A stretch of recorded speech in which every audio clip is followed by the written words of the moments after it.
Ya. Buenas noches, doctor y compañeros.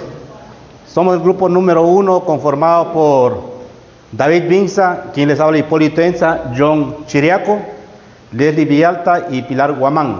Y el tema que vamos a exponer se titula Aplicación de corrientes de la filosofía del derecho en decisiones judiciales. Para ello, nosotros vamos a iniciar conceptualizando lo que es el iusnaturalismo. El iusnaturalismo es una de las corrientes filosóficas o de pensamiento jurídico que sostiene que existen principios morales y justicias universales anteriores y superiores a cualquier ley escrita por el hombre. El origen del... Vamos en el otro. El iusnaturalismo nació en antigua Grecia y Roma y proviene de dos vocablos que se componen del sustantivo latino ius, iuris, que significa derecho o ley, el adjetivo latino naturalis, que significa naturaleza, y el sufijo griego ismo, que se usa para hacer referencia a la doctrina o a creencias. Vamos a analizar la transformación que tuvo el iusnaturalismo en diferentes épocas.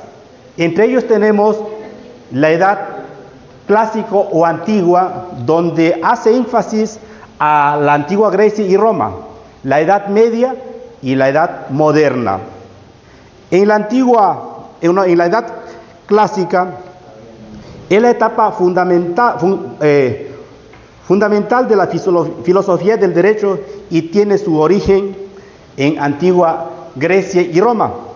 Tenemos como los primeros filósofos más destacados de esa época son el Platón y Aristóteles, quienes comenzaron a determinar la idea central de lo que es el derecho natural. En la Edad Media podemos nosotros citar entre algunos filósofos como San Agustín y Santo Tomás de Aquino, quienes determinaron de que en esta época hace énfasis de que el derecho tiene que ver mucho con la teología, que proviene de un ser divino. En la Edad Moderna existen algunos filósofos, como puede ser el filósofo Rousseau y Locke, quienes fundamentan que el derecho tiene que ver con la razón y este tiene vínculo con la justicia y el bien común. Pasemos a la siguiente, por favor. Los conceptos centrales que nos interesa conocer es el dualismo jurídico, universal e inmutable, la evolución de su origen, el racionalista y la justicia sobre autoridad. ¿Qué es el dualismo jurídico? El dualismo jurídico no es más que una postura teórica que sostiene la existencia de sistemas jurídicos independientes, autónomos y jerárquicamente distintas. Y estos coexisten entre el iusnaturalismo y el iuspositivismo, en tal sentido que esas dos de una u otra manera tienen que ver mucho con la justicia y el derecho. Universal e inmutable. Universal se refiere de que es para todas las personas de diferentes partes del mundo. E inmutabilidad significa que no cambia con el tiempo. La naturaleza humana y la razón. La naturaleza humana y la razón se fundamenta en que la ley debe ser de una u otra manera analizada pero que tiene que ver mucho con el principio del origen de la misma, que es decir, del derecho natural. Y ahora vamos a continuar con el siguiente compañero, John Chiriaco. Voy a ir explicando más o menos cómo nosotros, a través de la historia, podemos identificar los diferentes tipos de naturalismo y cuáles son sus autores principales. Comenzamos en la edad, lo que se conoce como naturalismo clásico, con los autores griegos Sócrates y Platón. Platón hizo una obra muy emblemática, digamos así, que se llama Teoría de las Ideas, en la que él decía que el derecho tiene que estar ligado con la naturaleza y con las ideas que tenga el ser humano. Después vamos a ir con el naturalismo en la Edad Media. Aquí el autor más sobresaliente o más destacado, por decirlo así, se llama Santo Tomás de Aquino. Él sostiene principalmente que hay una ley eterna, porque él estudiaba la Biblia y todo eso. Hay una ley eterna que hace que el derecho se pueda regir a ella. Y además de esa ley eterna, la ley humana tiene que regirse a la ley eterna para que ambas convivan. Después aparece el naturalismo en el contemporáneo, digamos así. Aquí aparecen los autores antes mencionados, Rousseau, Robert Alexis y cualquier otro autor que se nos parezca. Ellos dicen que principalmente lo que dicen es que el naturalismo, el derecho, no solo es una ley eterna, como decía Santo Tomás, no solo hay una ley eterna que nosotros debemos de conocer, sino que desde el punto de vista de un naturalista, lo que dicen es que el derecho se basa en la naturaleza humana, o sea, en la razón. Lo que queremos decir es que el derecho se basa en lo que nosotros pensamos, en lo que nosotros podemos pensar si es moral o inmoralmente. Compañera. Soy una compañera. Buenas noches con todos. Nuestro grupo es el número 2. Nuestro tema es el Ius Positivismo, en el cual está integrado mi persona, Andrea Sánchez y Edison Ayuy. Andrea. Ya. La introducción. Aquí nos dice que el Ius Positivismo es una corriente de la filosofía del derecho que sostiene que la norma es válida porque haya sido creada por una autoridad competente y haya sido creada conforme a la ley. Nos dice también que aquí no importa si la ley parece justa o injusta, porque aquí el derecho está alejada de la moral. Esta teoría ha sido muy importante porque ha servido como base para la organización de muchos sistemas jurídicos modernos. Andrea. Ya. Como justificación, este tema es importante porque nos ayuda a entender cómo funciona el sistema jurídico actual.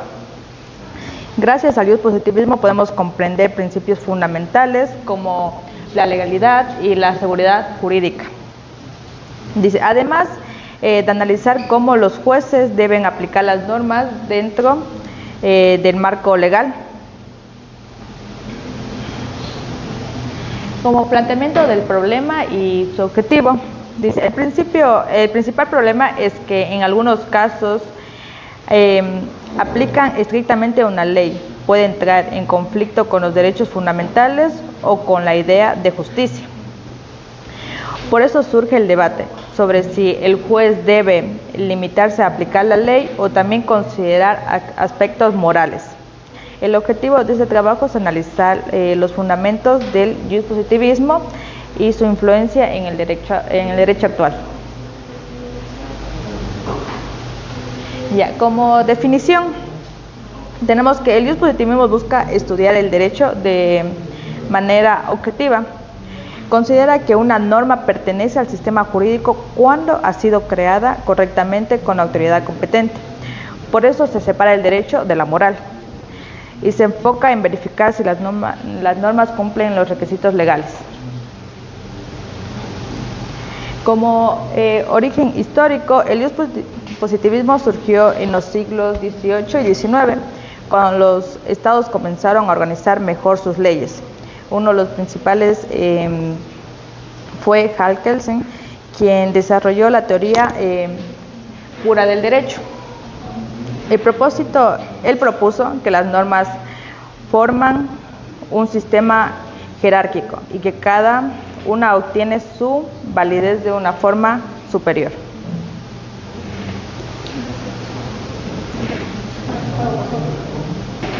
Ya, como ideas principales y cierre, diríamos que para concluir, el positivismo sostiene que una norma es válida si haya sido creada con una autoridad competente y de acuerdo a la ley.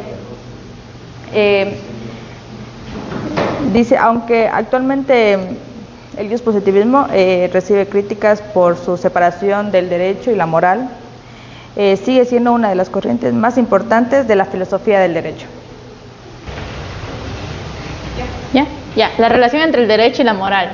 El positivismo como corriente jurídica establece una clara... No, espera. Ya, 1, 2, 3, ya. La relación entre el derecho y la moral. El positivismo como corriente jurídica establece una clara distinción entre el derecho y la moral. Este enfoque sostiene que aunque ambos sistemas normativos pueden influirse, cada uno opera en su propio ámbito con criterios diferentes. Mientras que la moral guía el comportamiento humano a través de valores éticos, el derecho se fundamenta en normas establecidas por autoridades competentes, respaldadas por mecanismos institucionales. Esta separación no implica que las normas jurídicas carezcan de contenido ético, sino que buscan evitar que su validez dependa de percepciones subjetivas de justicia, las cuales pueden variar en el tiempo y las convicciones individuales. Ya, el rol del juez. En este contexto, el rol del juez es crucial. Su función no es crear derechos, sino aplicar las normas vigentes para resolver conflictos. La validez jurídica se determina por el cumplimiento de requisitos establecidos por la autoridad competente, lo que refleja la naturaleza dinámica del positivismo, adaptándose a los principios y derechos fundamentales que emergen en las constituciones contemporáneas. Finalmente, la interpretación normativa debe centrarse en el significado de las normas dentro del ordenamiento jurídico, buscando siempre la coherencia con la jerarquía normativa y evitando decisiones arbitrarias que puedan generar inseguridad jurídica. En este enfoque permite que el positivismo se mantenga relevante en la discusión sobre el funcionamiento de los sistemas jurídicos actuales. Y aquí. Buenas noches, doctor Cando, compañeros, buenas noches. Como bien saben, el grupo 2 nos tocó sobre el positivismo, que quiere decir que es la medida, la Constitución y las leyes escritas que son basadas y contempladas mediante una definición que son aprobadas mediante la legislación o mediante procesos que están legalmente basados en la Constitución o la ley escrita. Bueno, nos tocó el ejemplo práctico nosotros en el caso positivista. En este ejemplo práctico es un empleado del sector público que por casos administrativos fue remitido una observancia para su destitución.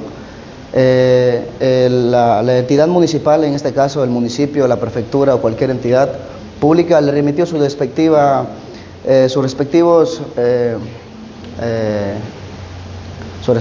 informaciones, sus respectivos proceso para que pueda seguir el debido proceso legalmente y tomaron los debidos avances y como tiene ejemplo la ley escrita, se basaron mediante las leyes para que pueda seguir el debido proceso, en este caso el afectado. La institución pública por lo general, siguiendo lo establecido mediante las medidas administrativas de la entidad pública, tomó los siguientes procesos de enviarle las respectivas circunstancias por la cual él va a ser desvinculado de la entidad pública. En este caso, el servidor público fue notificado mediante su correo personal, correo institucional, y el afectado alegó diciendo que estaba con medidas cautelares médicas, o sea que estaba estaba pasando una crisis de salud, y por ende él no pudo revisar su correo electrónico, su correo institucional, y alegó una acción de protección que vulneraron sus derechos, vulneraron el debido proceso y en sí está afectando en forma general y objetividad, están generalizando que él no se vio, o sea, no le informaron adecuadamente, por eso él no pudo presentar una acción de protección con la defensa y por ende no pudo presentarse en el debido caso, presentarse a la sentencia del juez.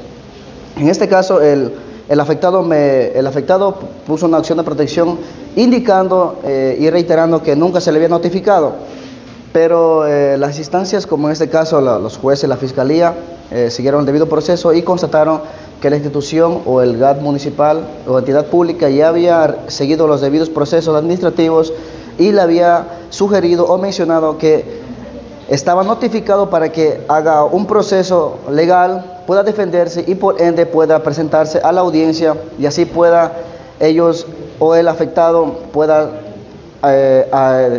declarar que se le violaron sus derechos fundamentales, en este caso la violación al libre ejercicio de empleo y, como no, la desvinculación o despido intempestivo por el cual le notificaron.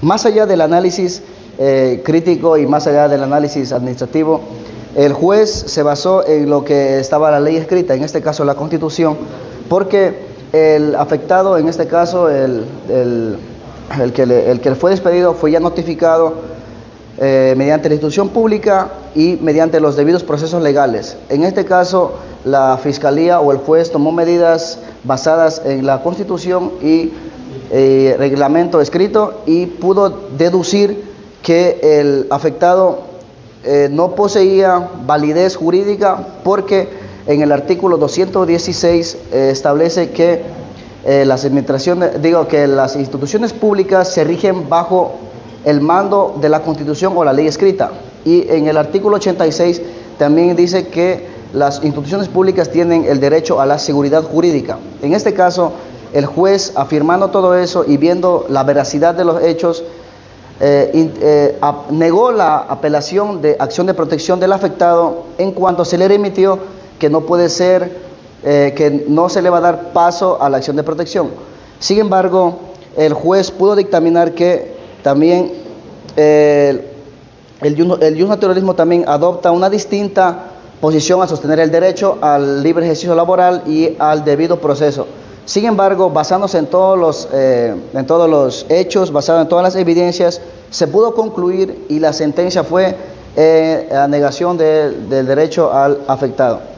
Si bien es cierto, el iuspositivismo, en conclusión, representa las corrientes más influyentes de la filosofía, en este caso basándose en la Constitución o en la ley escrita. Ustedes pueden deducir claramente que en este ejemplo la autoridad competente, como es la Fiscalía o el juez, se basaron directamente en lo que estaba la ley escrita, porque sí se siguió el debido proceso, al afectado le notificaron, pero él alegó que estaba en una situación crítica de salud, cosa que eso no infiere en la necesidad de garantizar decisiones fundamentales en normas previamente establecidas como en la Constitución. Entonces eso quiere decir que la norma escrita, mediante se siga el debido proceso legal y escrito, no puede vulnerar ciertos derechos porque ya está basados en la decisión final del juez, porque siempre se siguió el debido proceso y también fue notificado el afectado por su despido intempestivo.